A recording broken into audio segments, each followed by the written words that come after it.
पलायन के विषय में एक कविता प्रस्तुत करने जा रहा हूँ जिसका नाम है पलायन का दर्द। कविता छाँव की तलाश थी और दोपहर को चुन बैठे,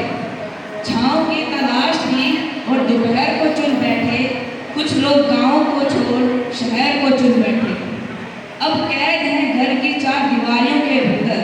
अब कैद हैं घर की चार दीवारियों के भीतर, हवा छोड़कर आए थे अब शहर को चुन बैठे, छाँव की तलाश थी और दोपहर को चुन बैठे। अब बातें होती तो हैं उस गाँव की खुशबू की, अब बातें होती तो हैं उस गाँव की खुशबू की, महकती माटी को छोड़ पत्थर को चुन बैठे, छाँव की तलाश थी और दोपहर को चुन बैठे। अब याद करते हैं लकड़ी के बने मकानों को, अब याद करते हैं लकड़ी के बने मकानों को,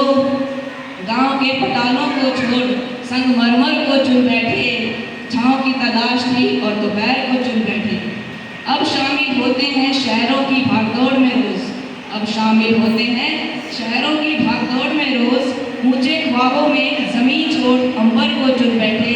छाँव की तलाश थी और दोपहर को चुन बैठे। एकड़ों की हैसियत रखते थे जी अपने गाँव में, एकड़ों की हैसियत रखते थे जी अपने गाँव में, छोड़ रईसी को मुट्ठी भर की गुजर बसर में चुन बैठे, छाँव की तलाश थी और दोपहर को चुन बैठे। अब ना इधर की ठौर ना उधर का ठिकाना है, अब ना इधर की ठौर ना उधर का ठिकाना है, समुद्र के राही किनारे छोड़ लहर को चुन बैठे, छाँव की तलाश